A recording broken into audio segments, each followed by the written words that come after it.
إن الحمد لله نحمده ونستعينه ونستغفره ونعوذ بالله من شرور أنفسنا ومن سيئات أعمالنا إنه من يهده الله فلا مضل له ومن يضلله فلا هادي له واشهد أن لا إله إلا الله ولي الصالحين واشهد أن محمد عبده ورسوله صلوات الله عليه وسلم يا أيها الذين آمنوا اتقوا الله حق تقاته ولا تموتن إلا وأنتم مسلمون يا أيها الناس اتقوا ربكم الذي خلقكم من نفس واحدة وخلق منها زوجها وبث منهما رجالا كثيرا ونساء واتقوا الله الذي تساءلون به والأرحام إن الله كان عليكم رقيبا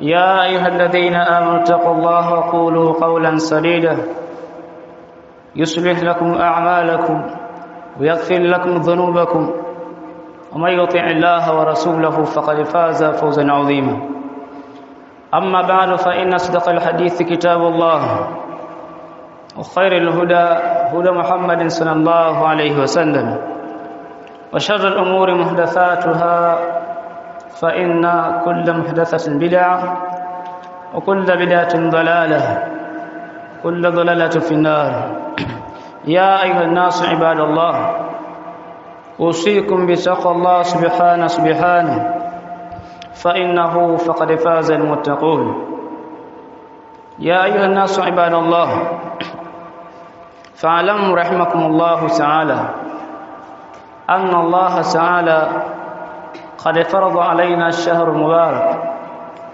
ألا وهو شهر رمضان شهر الذي أنزل الله سبحانه وتعالى فيه القرآن وهو شهر الصيام والقيام وفيه ليلة القدر وهي ليلة مباركة التي أوعد الله سبحانه وتعالى في الآية أن من قام ليلة القدر إيمانا واحتسابا غفر الله ما تقدم من ذنبه كما قال عليه الصلاة والسلام وأيضا فيه الأعمال الخيرات الذي يجب على العبد أو على المؤمن أن يقوم به لأن الله سبحانه وتعالى يضاعف الحسنات ويضاعف الأجر إلى صاحبه كما بين الله سبحانه وتعالى في الآية وأيضا قد قال عليه الصلاة والسلام في الحديث وبين ذلك على تفصيل بعد يقول الله سبحانه وتعالى na kumsalia kipenzi wa umma Muhammad billahi alayhi salatu wassalam. Uzangu katika imani inahusieni kama ambavyo inahusia nafsi yangu kumcha Allah tabaraka wa taala koni kwa hakika mambo yalivyo wale ambao ni wenye kudumu katika sheria ya Allah subhanahu wa ta'ala wakawa ni wenye kuyakimbilia yale mambo ambayo yameamrishwa na Allah subhanahu wa ta'ala wakajiepusha na kujiweka mbali na kila mambo ya haramu na kila mambo ambayo Allah subhanahu wa ta'ala hayaridhi. Hao ni watu wa khairi mbele ya Allah subhanahu wa ta'ala. Enyi waja Allah subhanahu wa ta'ala, miongoni mwa neema za Allah subhanahu wa ta'ala ni kutujalia sisi Waislamu katika mlango wa kutufaradhishia mwezi mtukufu wa Ramadhani, mwezi ambao Qur'ani Allah subhanahu wa ta'ala imeteremsha ndani yake. Nao ni mwezi wa watu kufunga funga ya Ramadhani, funga ambayo ni wajibu, funga ambayo ni lazima kwa kila Muislamu maadamu hana udhuru wa kisheria. Nao ni mwezi ambao wakisimama kisimamo cha tarawih kwa ajili ya kumhimidi Allah subhanahu wa ta'ala. Nao ni mwezi wa kusoma Qur'an, sababu Qur'ani Allah subhanahu wa ta'ala ameteremsha katika mwezi wa Ramadhani. Ni mwezi wa kusoma Qur'ani kwa wingi. Nao ni mwezi ambao Allah subhanahu wa ta'ala kwa fadhila zake na rahma zake anawaacha huru waja wake na adhabu ya moto wa jahannam wal billah.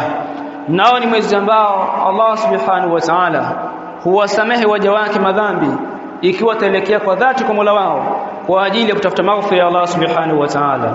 Pia ni mwezi ambao watakao Uislamu wajitahidi kutoa sadaka kwa wingi, kwa sababu malipo ya sadaka ni mengi mbele ya Allah subhanahu wa ta'ala. Nao ni mwezi ambao watakao Uislamu wazidishe ihsani, kufanyana wema wao kwa wao, familia kwa familia, majirani kwa majirani, na ndugu wa karibu pia, na ndugu katika nasab, na ndugu katika imani. Waislamu wasaidizane katika mema. Na ni mwezi ambao Allah subhanahu wa ta'ala amejalia ndani yake Waislamu wengi wanajiweka mbali na shari, wanajiweka mbali na maovu na maasi mbalimbali. Hii ni fadhila ya Allah subhanahu wa ta'ala ala ummatu Muhammadiyya. Nao ni mwezi ambao Allah subhanahu wa ta'ala hujalia milango ya pepo inakuwa wazi kwa ajili ya waja Allah subhanahu wa ta'ala kufanya amali salihah ili wapate kuingia katika janna ya Allah subhanahu wa ta'ala. Ni mwezi ambao Allah subhanahu wa ta'ala anakuwa ni mkarimu kuwalipa waja wake malipo ambayo ni mengi, malipo ambayo yatawafaa kwa Mola wao kwa kufanya ibada hii kubwa ya funga. Ni mwezi ambao Uislamu watakuwa utambue kwa kufanya khairati mbalimbali, kufanya mambo ambayo katika radhi za Allah subhanahu wa ta'ala, kujiepusha na munkarati wal fusuq wal isyan, kujiepusha na uovu na maasi na mambo ya kumkufuru Allah subhanahu wa ta'ala, na mambo ambayo yako nje na sheria ya Allah subhanahu wa ta'ala. Pia ni mwezi ambao Allah subhanahu wa ta'ala ajalie ndani yake zinaitikiwa dua za waja. Muislamu ambaye atakaa chini kwa ajili ya kumwomba Allah subhanahu wa ta'ala, akamwelekea Allah subhanahu wa ta'ala kisawasawa kwa imani ya dhati, ufahamike mwezi huu ni mwezi ambao Allah subhanahu wa ta'ala huitikia dua za waja wake. Pia ni mwezi ambao Allah subhanahu wa ta'ala huwanyanyua waja madaraja ya kheri kulingana na amali zao na matendo yao ambayo wanayofanya katika dunia hii.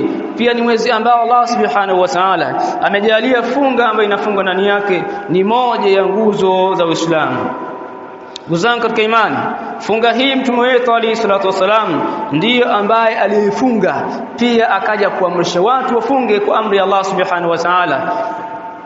Na ndivyo alivyoelezea mtume alayhi salatu wasallam katika hadithi, man sama ramadanan imanan wa ihtisaban ghufira lahu ma taqaddama min dhanbihi. Muislam ambaye atafunga mwezi wa Ramadhani akawa na imani ya dhati kwamba hii ni sheria Allah subhanahu wa ta'ala, hii ni sheria muumba wetu, akafunga kutekeleza hii nguzo akiamini kuwa ni sheria muumba wetu, alafu akatarajia malipo Allah subhanahu wa ta'ala, atamlipa na atakuwa ni mwenye kumsamehe madhambi yake ambayo yaliyotangulia.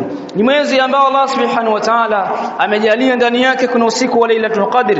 Lailatul Qadr, usiku ambao unapatikana katika 10 la mwisho. Muislam ambaye atatekeleza khairi mwezi huu, mwezi wa Ramadhani, akadirikiwa katika 10 la mwisho, akatekeleza khairi mbalimbali, Allah subhanahu wa ta'ala anamlipa khairi hiyo baada ya kuwa ameudiriki usiku wa cheo. Allah anamlipa khairi hiyo kana kwamba khairi hiyo kaifanya kwa muda wa miezi 1000. Allah subhanahu wa ta'ala anamlipa malipo ya khairi hiyo kuifanya kwake kwa muda wa miezi 1000. Huenda mimi na wewe tukawa hatujafikia umri wa kuwa na miezi hiyo 1000, ni kama miaka 83 na point huko. Sasa Allah subhanahu wa ta'ala amejalia mwezi huu ndio ambao fadhila hizi zinakuwa zinapatikana. Ndugu zangu katika imani, mwezi huu wa Ramadhani ambao unatujia, tukimbilie katika kuendea mambo ya kheri, mambo ambayo Allah subhanahu wa ta'ala anayaridhia. Mwezi huu ambao unatujia ni mwezi ambao watakiwa Waislamu wafurahie yale ambayo Allah subhanahu wa ta'ala anayajalia kwa wao katika kuwalipa kheri mbalimbali. Nitakiwa Muislamu awe na azima ya kweli, awe na nia ya kweli kutekeleza ibada kisawasawa, na ajiepushe na kila munkari wa shubuhati, ajiepushe na kila uovu na mambo yenye utata, ajiepushe na kila maasi mbalimbali ambayo yako nje na radhi za Allah subhanahu wa ta'ala. Yatakiwa Muislamu ajitahidi kukimbilia mambo ya kheri, kukimbilia yale ambayo yamo katika mifumo ya dini yake, ajiepushe na kila shari na kila jambo ambalo liko nje na sheria ya Allah subhanahu wa ta'ala. Ndugu zangu katika imani, tukimbilie katika kumwomba Allah subhanahu wa ta'ala msamaha, kwani yale ambayo tumemwasi Allah subhanahu wa ta'ala ni mengi katika dunia hii. Usiku na mchana sisi tumwasi Allah subhanahu wa ta'ala. Ni mwezi ambao utakiwa Uislamu watekeleze ibada ya tauba, watubie kwa Allah subhanahu wa ta'ala, tena taubatun nasuha, tauba ya kweli, tauba ya kutaka msamaha uweze kukubaliwa mbele ya Allah subhanahu wa ta'ala. Uzangu katika imani, ni mwezi wa kupeana nasaha, ni mwezi wa kuamrishana mema na kukatazana maovu ambayo Allah subhanahu wa ta'ala haridhi. Uzangu katika imani, haya yote haya ikiwa Muislamu atajipinda akaelekea vile ambavyo sheria ya Kiislamu imekuwa ni yenye kuelekeza, basi Muislamu huyo atafikia katika lengo la funga mwezi wa Ramadhani. Na kama Allah alielezea katika aya, ya ayyuhalladhina amanu kutiba alaykumus siyam kama kutiba alal ladhina min qablikum la'allakum tattaqun, enyi ambao mliomwamini Allah subhanahu wa ta'ala, mmefaradhishiwa kwa nyinyi funga kama hii funga iliyofaradhishwa kwa watu waliokuwa kabla yenu, lengo mpate kuwa ni wacha Mungu. Ikiwa Uislamu kweli watadumu na yale ambayo tumebainisha hapo nyuma, wakawa ni wenye kujihimiza kuyaendea, lengo la kupata ucha Mungu linapatikana. Waislamu wengi wanakuwa hawatambui fadhila za mwezi wa Ramadhani. Mtu amefunga lakini hatambui alichokifungia ni kitu gani. Sasa huu ni mtihani ambao umekuwa ni tafani katika upande wa Uislamu. Kafunga lakini hajui kafungia kitu gani. Mwezi wa Ramadhani ukawa ni wenye kuondoka, yale makorokoro aliyokuwa nayo, zile tabia chafu ambazo ziko kinyume na sheria ya Kiislamu, tena ndo zinazidi kukolea. Huu ni mtu ambaye hakujitambua katika sheria ya Allah subhanahu wa ta'ala, na ndivyo alielezea Mtume wetu alayhi salatu wasalam, aqulu ma sami'tu wastaghfirullah li wa lakum.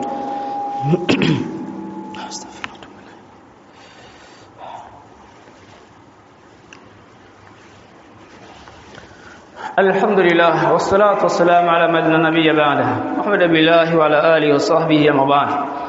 Uzangu katika imani, miongoni mwa mambo ya msingi kwa upande wa Muislamu ni kuweza kufahamu lengo ambalo linapatikana katika funga.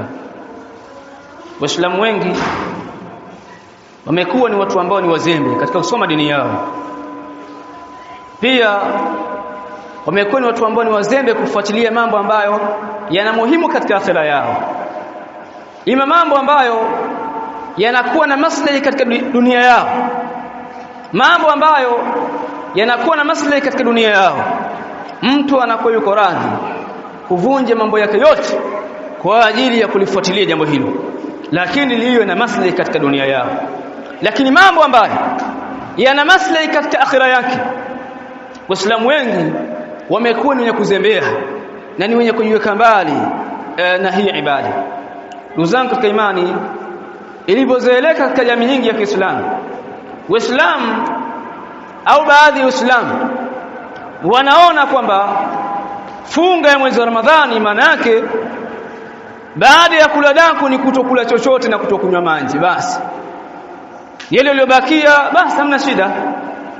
Utamkuta mwezi wa Ramadhani huyo Muislamu huyo ambaye amesema amefunga ndio wa kwanza kusikiza muziki. Hii funga yani kana kamba kaifaradhisha yeye, haelewi malengo ya funga, haielewi. Mwezi wa Ramadhani umeingia, yeye amefunga, amekaa katika kibanda cha kuangalia video au anaangalia mpira. Hivi wewe aliyekuambia kwamba wale wafungaji wanaruhusa ya kukaa kwenye kibanda cha mpira na kuangalia nani? Soma historia ya Mtume wetu alayhi salatu wasalam. Je, Mtume alikuwa mwezi wa Ramadhani unapofika alikimbilia kwenye kibanda cha mpira akaangalia, au alikuwa anatafuta watu awasikize nyimbo zao? Ni mambo ambayo ya ajabu kabisa. Wengine wanakaa katika kigenge, ni porojo tu. Yeye anaona mwezi wa Ramadhani kwa yeye ili jua lizame apige porojo na watu. Hivi kweli inaweza kuingia katika akili ya mwanadamu kweli? Sheria ya Kiislamu ilipoamrisha funga, hivi umefunga kweli ukae katika sehemu ya porojo kweli? Tuangalie mipaka sheria ya Allah subhanahu wa ta'ala. Yaani wewe usifunga kimazoea vile akili yako inavyoonelea. Funga kama amri ya Allah subhanahu wa ta'ala. Huyo muumba wako huyo alivyokuamrisha ufunge, alikutaka ufanye mambo gani? Jambo hili Waislamu wengi hawalitambui. Tuangalie hadithi ya Mtume wetu alayhi salatu wasalam akibainisha hukumu, yani funga, mtu akifunga kuna malengo gani ambayo atakiwa awe nayo. hadithi imepokea Imam Bukhari rahimahullahu ta'ala, akasema Mtume wetu alayhi salatu wasalam, man lam yadi qawla zur wal amal bihi wal jahala falaysa lillahi haja fi yada ta'amahu wa sharabahu. Muislam ambaye hakuacha maneno ya uongo, Muislam ambaye hakuacha maneno ya uongo, pia hakuacha mambo ya kijingajinga, mambo ambayo hayana maana katika sheria ya Kiislamu anayafanya. Angalia mpira, cheza karata, yani ni zogozogo tu, changanyikiani yumo, mambo ambayo ya kijingajinga. Akasema na akawa anafanyia kazi mambo ya ovyo ovyo. Muislamu huyo amesema amefunga, lakini anayafanya hayo, tunakasema hukumu yake falaysa lillahi haja fi ayyada ta'amahu wa sharabahu. Mtu huyu afahamu ya kwamba Allah hana haja kwa yeye kuwa chakula na kunywa. Yani wao umefunga alafu unafanya mambo ambayo sheria kisema haramisha. Si bora tungekula wewe? Maneno ya Mtume hayo. Bora ungekula na ungekunywa, tungefahamu umepata madhambi ya kula na kunywa kuliko madhambi ambayo unayachuma hali ya kumefunga. Ni mambo ya kuyazingatia sana, kwa sababu watu wengi hawatambui funga zao na wala hawatambui ibada hii ya funga. Malengo ya funga si kuacha kula, sio kuacha kunywa peke yake, isipokuwa jiepushe na kila shari. Maneno yako yachunge, vitendo vyako vichunge. Ukikosa sehemu ya kukaa na kuongea na wenzio, basi nenda msikitini, soma Qur'ani, pumzika, fanya adhkari, omba dua, fanya khairati mbalimbali. Uzangu katika imani kuzinduka katika mambo kama haya. Katika riwaya ambayo imepokea Imam Hakim wal Bayhaqi, Mwisho Sheikh Albani rahimahullah ta'ala, akasema Mtume wetu alayhi salatu wasalam, laysa siyam ani ta'ami wa sharab. Funga sio maana yake kuacha chakula na kunywa. Kama kuna mtu alikuwa anafikiri labda funga ni kuacha chakula na kunywa, Mtume anasema funga sio kuacha kwako kula na sio kuacha kwako kunywa. Hiyo sio funga bado. Akasema wa inna masiyam anil laghu warafq. Hakika sio vinginevyo funga ni kuacha ujinga, mambo ya ovyo ovyo yale, maneno machafu, na kuacha mambo ambayo sheria ya Kiislamu imeharamisha. Hiyo ndiyo maana halisi ya funga. Ndio maana tukiangalia wanafunzi wa Mtume wetu alayhi salatu wasalam walikuwa ni wakali mno katika kuelekeza jambo hili, kwa sababu wewe utapoteza mwezi wako mzima kwa kutokula, lakini hakuna ambacho umelipwa. Sasa maana yake nini? Lazima utambue nafasi ya funga ili uweze kutambua kile ambacho unakifanya wakati wa funga. Wanafunzi wa Mtume alayhi salatu wasalam ikiwemo Jabir bin Abdullah al-Ansari radhiyallahu anhu anasema, idha sumta falyasum sam'ak. Unapofunga basi yafunge na masikio yako. Maana yake masikio yako yasikilize mambo ambayo ni halali katika dini yako, si mambo ambayo yatamani tu. Umefunga sikia muziki si nini, saproji za nini? Funga masikio yako, sikiliza mambo ambayo yamo katika radhi za Mola wako. Wabasaruka walisani, nafunga uoni wako, jitahidi kuangalia sehemu za khairi. Mtu umefunga unaamua kuangalia video, utajifunza kitu gani? Ufahamu katika video kuna vigao vingapi vya video, wamegawa vigao vingapi hao ambao wametengeneza hizo video, hiyo mikanda au filamu. Unajua kuna vitu gani ambao wanavizingatia hapa? Unavifahamu au ndo nawasha tu alafu unakaa pembeni? Lazima ufahamu. Wale walioweka hizo filamu usifikirie kwamba hawakuwa na malengo. Wewe unashijua kushika remote na malengo. Video katika masuala ya filamu kuna mambo ambayo yanazingatiwa pale, hawa wanayajua, tena mambo makubwa ya haramu sana. Wewe unajua kushika remote na kuwasha, kaa pembeni alafu umefunga. Jabir anasema funga na macho yako, tazama sehemu za khairi. Misafu sipo, shika msafu soma, juzuu silipo soma, kitabu cha swala kiko wapi, kishike kisome. Ndio maana ya kufunga macho yako, kuangalia sehemu za khairi. Vitabu vya swala mpaka 1000 vinauzwa, hata kama hujui kusoma Kiarabu vimeandikwa lugha ya Kiswahili. Si ufunge macho kuangalia sehemu za khairi, kuna ubaya gani? mpaka ukakaa kuangalia mambo ya shari, mambo ya munkarati na fusukh. Akasema walisanaka, na ufunge ulimi wako, kwa sababu kitendo cha kuongea kina hatari kubwa katika sheria ya Kiislamu. Kama hujauchunga ulimi wako, uchunge ulimi wako, ongea maneno ya khairi katika funga yako. Waliyakun laka waqaran wasakina. Jabir anasema kwamba najitahidi uwe na ukarimu na uwe na utulivu.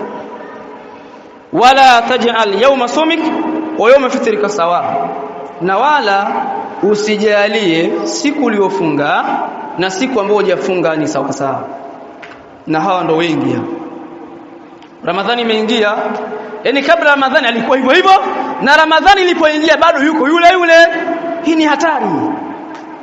Kwa ndugu zangu katika imani, tuweze kukimbilia mifumo ya sheria ya Kiislamu. Malengo ya funga tuyatambue, tuwe karibu nayo, ili funga zetu ziweze kusihi mbele ya Allah subhanahu wa ta'ala. Ndio maana katika hadithi ya Jibril alayhi salatu wasalam, Jibril alikuwa anamwambia mtume wetu alayhi salatu wasalam, raghiman fumrin adraka shahr Ramadhan thumma kharaja wa lam yaghfir lahu. Kuna mtu mmoja kapata hasara kubwa sana katika Uislamu. Mtu gani huyo? Mtu ambaye Ramadhani imeingia kisha Ramadhani ikaondoka, mwezi wa Ramadhani ukaisha, akawa yeye hakusamehewa na Allah. Yani hakuna khairi ambayo ishawahi kukubaliwa kwake katika Ramadhani yote. Sasa kwa nini wao wataka kwenda huko? Uzanga katika imani, turejee katika mifumo ya Allah subhanahu wa ta'ala ili tupate radhi za Allah tabarak wa ta'ala. Na muombe Allah subhanahu wa ta'ala ajalie nafsi zetu kurejea katika misingi ya Allah subhanahu wa ta'ala. Ajalie tuwe ni miongoni mwa wale ambao wenye kudhiriki funga mwezi wa Ramadhani. Ajalie tuwe ni miongoni mwa wale ambao ni wenye kukubaliwa matendo yao katika mwezi wa Ramadhani. Ajalie tuwe ni miongoni mwa wale ambao ni wenye kuitikiwa dua zao katika mwezi wa Ramadhani. اللهم آتنا في الدنيا حسنة وفي الآخرة حسنة وقنا عذاب النار. اللهم اغفر لنا ولوالدينا والإخوان الذين سبقونا بالإيمان. أقم الصلاة.